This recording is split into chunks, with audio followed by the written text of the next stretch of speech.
Hello, I'm Mr. Eliason, and welcome to World History. Today we're going to kick off the monumentous world event that was the French Revolution.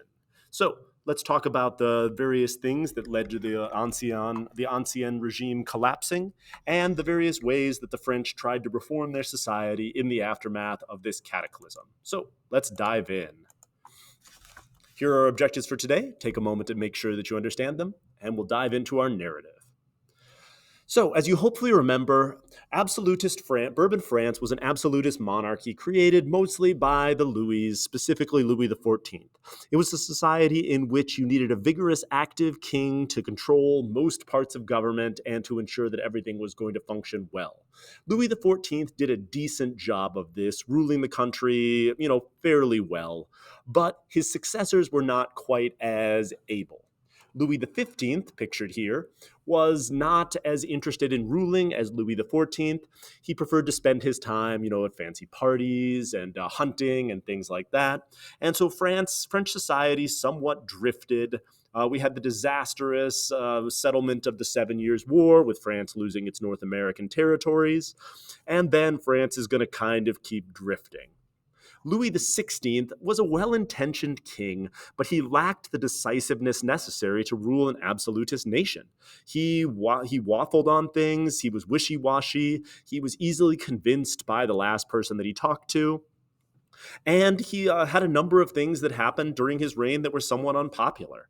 For example, the diplomatic realignment of the 7 Years' War put France in alliance with Austria, who the French absolutely hated. And so in order to cement this alliance, Louis XVI married an Austrian princess, Marie Antoinette. And she was fairly unpopular with the French people, seeing her as foreign. And she and Louis didn't get on that well. She was fancy, liked fancy clothes, dancing, things like that. And Louis wanted to spend most of his time hunting and tinkering with clocks and stuff like that. And so their marriage was super awkward. They didn't consummate it for a long time, which was really embarrassing to the French people in general. And honestly, Marie Antoinette is going to start to represent a lot of the things that the French people hate about the monarchy. So you've got an absolutist nation ruled by a less than competent king, and this is a recipe for disaster, quite frankly. The other problem, of course, is the French finances were a hot mess at this point. France had accumulated spectacular amounts of debt, first for the construction of the fabulous Palace of Versailles, and then doubling down by helping out the Americans in the American Revolution in their fight against England. And so thanks for that, France. We really appreciated the help. But France did not have the finances to cover this, and so they went into even more debt in order to help finance our fight for freedom. And Marie Antoinette's spending habits were somewhat problematic. And admittedly, this is a drop in the bucket to everything else, but she bought a ton of fancy dresses, spent millions of livres gambling, and really did not further the idea that the French, or did not further help the French finances, further racking up debt and things like that. So the French finances were struggling, but the French had a plan. Take a moment and read Necker's Compte Rendu. So obviously, revealing the royal finances in its entirety would have been really problematic. But of course, what Jacques Necker did was not that. He revealed only part of the French finances. Basically, he put all of the day-to-day expenditures in what he called normal expenses, and he put all the debts in a separate category called extraordinary expenditures, which he did not reveal to people. And so what it looked like is that the French government was incredibly wealthy and had tons of money. And so the people thought that everything was going fine, and Necker was able to secure a bunch of loans from foreign bankers in order to keep the government afloat, which, again, made him seem like a financial genius, and everything was great. The problem is France would never have any ability to pay off this debt. The French economy was a hot mess. It was still operating under this ancient estate system where the first estate, the clergy, had massive property holdings and paid almost no taxes.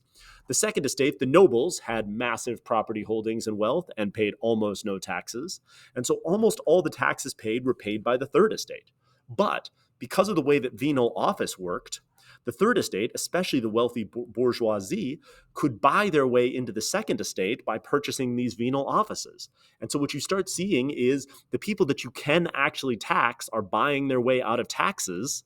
And so all that's left is poorly paid servants and peasants who don't have the money to pay taxes to support these massive expenditures of the French government. And so it's not a system designed for long-term sustainability. And you've got these poor peasants trying to support the nobles, the aristocracy, and these newly ennobled bourgeoisie. And so, how do you solve these problems? You attempt to force through reforms. But the problem is, the other thing that the French government had is you had to register any new laws with these parlements, these sort of locally appointed courts, and these courts were stocked with these newly ennobled bourgeoisie. And so any attempt to pass tax increases was blocked by these parlements, and so any attempts for reform were basically impossible. And the king had to force through his reforms by force, using letters de cachet and government edicts. So he forced these parlements to pass these taxes, and it led to popular revolts. Most famously, the Day of the Tiles, when French officials were attacked by roof tiles from French citizens up on the roof in protestation of these actions. And so, despite the fact that all of this was spectacularly self-serving for these nobles, because it got them out of having to pay taxes, they appeared to be popular defenders of the people and had broad support. And so you're starting to see increasing tension and increasing dislike of the king and his government. The other problem with the French economy is because of mercantilism, it had all these trade barriers, all these restrictions, these legal monopolies that totally stymied any type of innovation or entrepreneurial growth. And so even if you wanted to go out and make money and improve the French economy, you were prevented to from a lot of these archaic laws. And so take a minute and read and respond to Jean-Marie Roland. And the end result is France declares bankruptcy. Necker is fired for his role in orchestrating this entire thing. They bring back a guy named Inspector General Cologne, who basically tells the king, you need to pass some reforms, and you need to do it right now because we're literally going to run out of money next week. And when we run out of money, the country is going to literally fall apart. So the king has no choices. It was incredibly unpopular to fire Necker because he was seen as the genius who had gotten France to be doing so well. But of course, the king realized that Necker was just lying about this stuff, and so brought in someone else to put in austerity measures to try to tighten their belts and make sure that they could actually pay their taxes. And what they really had to do is they had to call the Estates General, this ancient medieval body made up of all three estates that could force through the changes necessary in order to make the government solvent. And so you call the Estates General. Each of the estates is going to be meeting in this whole thing, and it's going to kick off an immediate debate over how the power should be set up. Because people like the Abbé Sieyès, actually, take a moment and pause and read this and answer the questions. People like the Abbé Sieyès start referring to the French nation, the French people, and basically arguing that the Third Estate is the true embodiment of the French people and therefore should have at least equal power with the other two orders, because they had this massive fight over how they were going to vote. Are they going to vote by order as they did in the old? In the Middle Ages, each estate had gotten one vote, and the obvious effect of that is the clergy and the aristocracy are going to vote together and block all reforms. Or are they going to double the third and vote by head, allowing the Third Estate to pass reforms over the objections of the clergy and the aristocracy?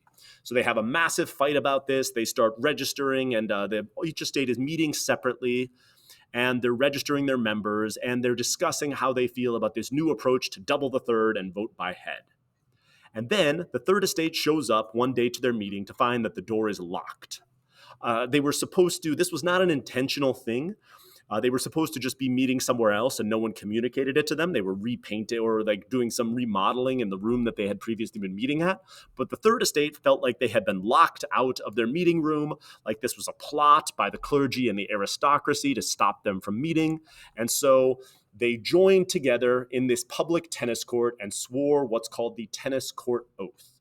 They formed a body called the National Assembly, where there would be none of this estates nonsense. It would just be all Frenchmen joining together to try to improve France. And as you can see here, here's part of the oath of the tennis court, so pause and read. They pledged to stay together until the problems of France were solved. The king is obviously not thrilled about this, nor are the nobles and the clergy. But what starts happening over time is as the Third Estate is meeting on their own, you get some clergymen and some nobles who are sympathetic to the Third Estate. They start trickling in and giving more legitimacy to the body. Because now the National Assembly has members of all three estates and can legitimately claim to be the representatives of the people. So the king is obviously not thrilled about this. And so he comes down and calls this royal session, where, we'll give you a second here, take a moment and read, and then respond to the questions. Where he tries to disperse the National Assembly. The National Assembly refuses to disperse, and so the king is now somewhat freaked out because the people of Paris are organizing. They're putting on these cockades that have both the red and white of the Bourbon monarchy combined with the blue of the city of Paris. They're starting to declare themselves the representatives of the people, and so the king is terrified. He starts calling in troops from the frontier, most famously the Swiss Guards, to maybe disperse the National Assembly by force.